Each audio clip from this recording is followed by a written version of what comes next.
At the beginning of the film we are shown a woman named Anna. This is her, who is playing a cello. Then suddenly a drunk old man enters. This man is Anna's stepfather, who apparently intends to rape her.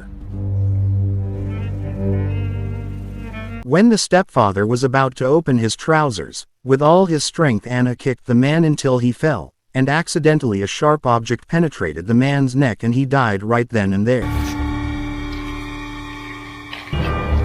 For his actions, Anna was taken to the police station and found guilty, until finally he was sentenced to prison for 4 to 9 years. The defendant, Anna Nix, is hereby sentenced to 4 to 9 years. After passing the medical examination, Anna was then placed in a cell with a beautiful prisoner named Jenny, who would become her best friend for the future. Okay, lights out! Let's go!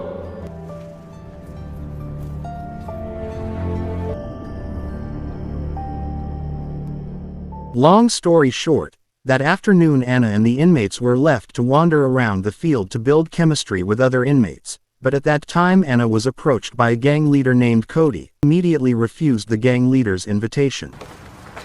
Just trying to be your friend. As a result of her refusal, Anna was then dragged into a room by Cody's gang, then tortured until her body was covered in bruises. As a result of this incident, Anna received treatment and was reminded by the prison nurse not to cause trouble there. It's all yours. After receiving treatment, Anna was called by a prison head named Frank. Then in his room he talked a little about Anna's background, who was skilled at playing the cello. But actually, Frank's purpose in inviting Anna was to offer protection from the cruelty of Cody's gang, on the condition that Anna must serve Frank to satisfy her depraved lust. But because Anna was still innocent, of course she immediately rejected Frank's offer, and after the conversation was finished, Anna returned to her cell and began to confide in Jenny about Frank's treatment of her. Time's passing as we speak. Long story short, a few days later Anna was again disturbed by a black gang. At that time Anna was hit on the head with a ball which made her head dizzy. Because she was annoyed with the gang, Anna decided to join Cody's gang to get protection from him. But it turned out to be getting into a gang is not an easy matter, where Cody asks Anna to attack the black gang leader and beat him up, while Cody and his group will record Anna's actions as proof and to anticipate if Anna dares to betray them.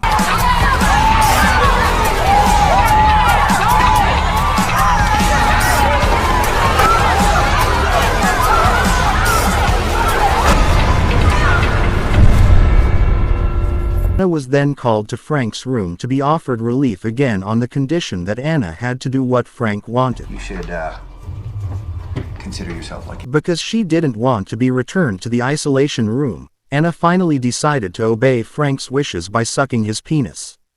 The next day, Anna gathered in Cody's gang room and got a tattoo made as a sign that she was now a member of Cody's gang, and from there, Anna began to know whose name was Cigarette after he joined the gang.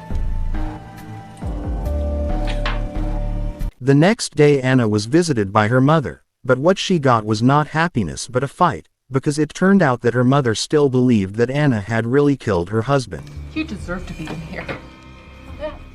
Then a few hours later, when Anna was hanging out with Cody's gang, suddenly they were attacked by a black group, and a fight was inevitable.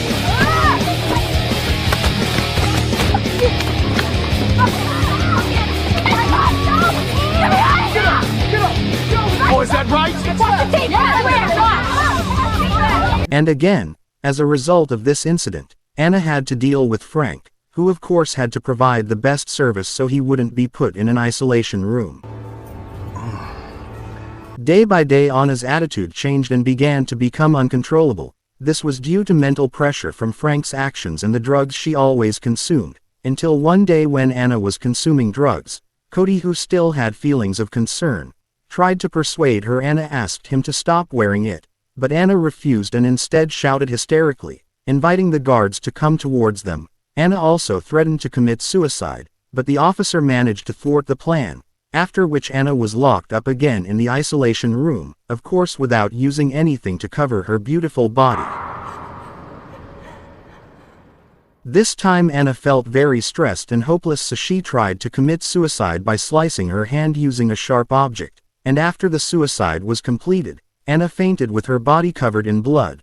Luckily not long after, the guard found her, so Anna immediately got special treatment, but because of this, she was forced to be moved to a special room for prisoners with mental disorders because they thought that Anna was increasingly dangerous.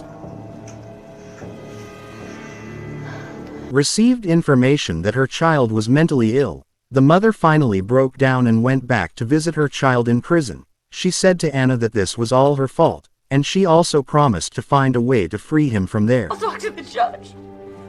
Then I'll tell him the truth.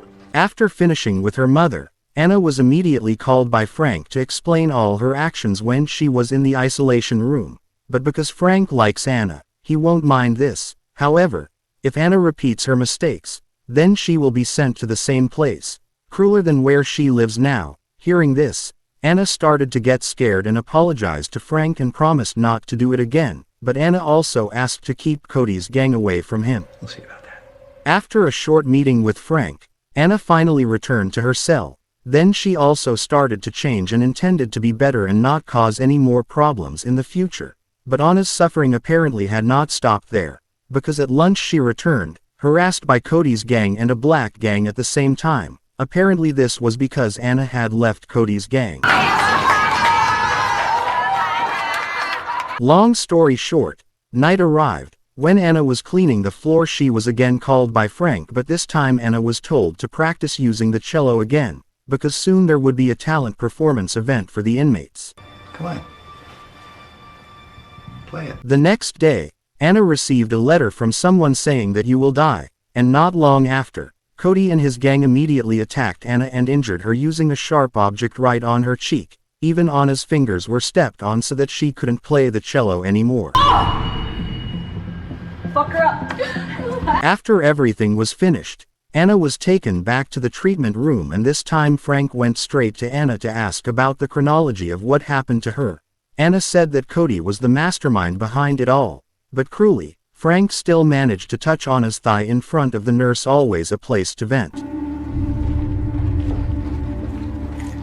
After Frank's visit was over, it was time for Anna to return to her cell, but Anna instead stopped briefly at the nurse's room, because she knew that the nurse was a person who upheld justice, so perhaps she could be the only person who would believe her. And sure enough, when Anna dared to talk to the nurse, she was immediately welcomed with open arms and ready to listen to her story. Anna also talked about everything Frank had done to her. Then after hearing Anna's sad story, the nurse immediately promised that he would order his older brother, who is very close to a governor, to reveal the crime committed by the prison guard against Anna. But unfortunately, their conversation was discovered by Frank via CCTV in the nurse's room. Knowing this, he immediately sent several of Cody's men to kill the nurse, so that there will be no more obstacles for him to get Anna. Long story short, finally the talent performance event arrived after the performance from Cody's group members was finished. Now it was time for Anna to show the other inmates how skilled she was at using the cello. And indeed her performance was enough to make the others get carried away by the melodies and beautiful tones that she presented, performed by Anna at the show. After the event was over, Frank then approached Anna and brought her good news about the parole hearing which would be held next month, and using this news he immediately had sex with Anna with great joy. And sure enough, the next day Anna received not to just trust Frank. Hearing this advice, Anna immediately started planning to anticipate all kinds of situations that would be faced at the trial later. Then he went to see Cody and asked for help from him to destroy Frank, even though there was a bit of drama between them, but in the end he was willing to help Anna. Then Cody gave him a cell phone so that Anna could record Frank's depraved actions while he was fucking her. After the preparations were complete, Anna went into Frank's room to have Frank's last sexual act. He said to Anna that this was the last time for them, because maybe soon Anna would leave prison and make herself lonely. Anna was ready with her camera, immediately obeyed Frank's wishes while recording their depraved actions.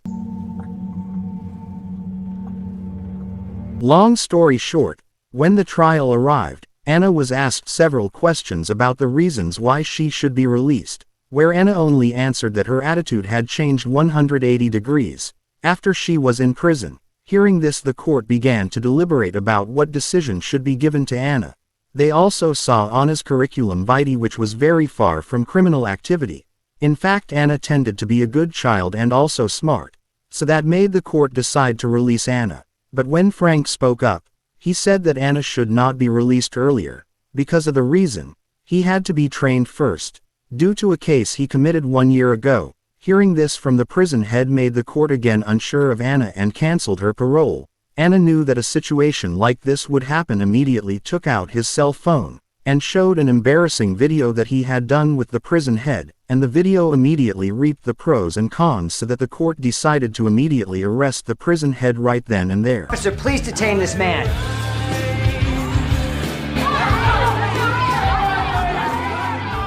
The court also really appreciated Anna's courage in exposing all the rot in this prison, and the film closed with a beautiful cello performance performed by Anna.